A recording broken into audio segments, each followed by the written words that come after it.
ರೀ ಚಿನ್ನು ಮರಿ, ನಿದ್ದೆ ಮಾಡಿ ಅಂತ ಹೇಳಿ ಹೋಗಿದ್ದೀನಿ. ನೀವು ಎಚ್ಚರವಾಗಿದ್ದೀರಲ್ಲ, ಯಾಕೆ? ಯಾರು ಫೋನ್ ಮಾಡಿದ್ದು? ಅದು ಯಾರೋ ಕಂಪ್ನಿಯವ್ರು ಫೋನ್ ಮಾಡಿದ್ದು ಚಿನ್ನು ಮರಿ. ನೀವು ಯಾಕೆ ಅದ್ರ ಬಗ್ಗೆ ಎಲ್ಲ ಯೋಚನೆ ಮಾಡ್ತಿದ್ದೀರಾ? ಈಗ ನೀವು ಕಣ್ಣು ಮುಚ್ಕೊಂಡು ಜೋಳ ಮರಿ ಥರ ಹೋಶಿ ಮಾಡ್ಕೋಬೇಕು. ಓಕೆ? ಕಂಪನಿಯವರ? ನಾನೇನೋ ನಮ್ಮನೆಯವ್ರು ಕಾಲ್ ಮಾಡಿದ್ರು ಅಂದ್ಕೊಂಡೆ. ರೀ ನಿಜವಾಗ್ಲೂ ನಮ್ಮ ಮನೆಯವ್ರು ಕಾಲೇ ಮಾಡಿಲ್ವಾ? ಚಿನ್ನು ಮರಿ, ನಿಮ್ಮ ಮನೆಯವ್ರು ಕಾಲ್ ಮಾಡಿದ್ರೆ ನನಗೆ ಯಾಕೆ ಮಾಡ್ತಾರೆ ಹೇಳಿ? ನಿಮಗೆ ಮಾಡ್ತಾರೆ ಅಲ್ವಾ? ಆಗ ಅಕಸ್ಮಾತ್ ಅವ್ರು ಮಾಡಿದ್ರು, ನಾನು ನಿಮಗೆ ಫೋನ್ ಕೊಡದೇ ಇರ್ತೀನ? ಹಂಗೆ ಯೋಚನೆ ಆಗೋಗಿದೆ. ಮನೇಲಿ ಎಲ್ಲರೂ ಹೇಗಿದ್ದಾರೋ ಏನೋ ಅಂತ. ಅಣ್ಣ ಮನೆ ಬಿಟ್ಟು ಹೋದ್ಮೇಲೆ ಅಮ್ಮ ಅಂತೂ ತುಂಬ ನೊಂದ್ಕೊಂಡಿರ್ತಾರೆ. ನಾನು ಅಲ್ಲಿ ಹೋಗಿದ್ದಿದ್ರೆ ಚೆನ್ನಾಗಿರ್ತಿತ್ತು ಅನಿಸ್ತಿದೆ. ಚಿನ್ನು ಮರಿ, ನೀವೀಗ ಅಲ್ಲಿಗೆ ಹೋಗೋ ಪರಿಸ್ಥಿತಿನಲ್ಲಿ ಇಲ್ಲ ಅಂತ ನಿಮಗೂ ಗೊತ್ತಿದೆ ತಾನೆ.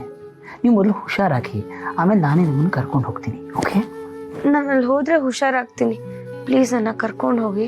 ನಿಮ್ಗೆ ಯಾಕೆ ನನ್ನ ಮಾತುಗಳು ಯಾವುದೂ ಅರ್ಥನೇ ಆಗಲ್ಲ? ಜರ್ನಿ ಮಾಡಬಾರ್ದು ಅಂತ ಡಾಕ್ಟರ್ ಹೇಳಿದ್ರೆ ಈಗ ಹಠ ಮಾಡ್ತಾ ಇದ್ದೀರಾ. ನೋಡಿ, ಈಗ ನೀವು ಜಾಣ ಮುಡಿ ಥರ ಹೋಶಿ ಮಾಡ್ಕೊಳ್ಳಿ, ಆಮೇಲೆ ಉಳಿದ ವಿಷಯ ಎಲ್ಲ ನೋಡೋಣ. ಹೇಳಿ, ಕಣ್ಣು ಮುಚ್ಕೊಳ್ಳಿ.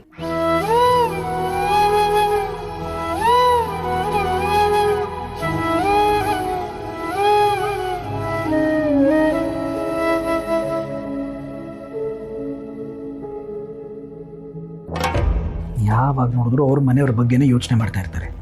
ಅವ್ರು ಫೋನ್ ಮಾಡಿದ್ರು ಚಿಂತೆ, ಮಾಡಲಿಲ್ಲ ಅಂದ್ರೂ ಚಿಂತೆ. ಒಟ್ಟಾರೆ ಅವ್ರನ್ನ ದೂರ ಮಾಡೋಣ ಅಂತ ಎಷ್ಟು ಪ್ರಯತ್ನ ಪಟ್ಟರು ಇವ್ರು ಹತ್ರ ಆಗೋದಕ್ಕೆ ಪ್ರಯತ್ನ ಪಡ್ತಾ ಇರ್ತಾರೆ.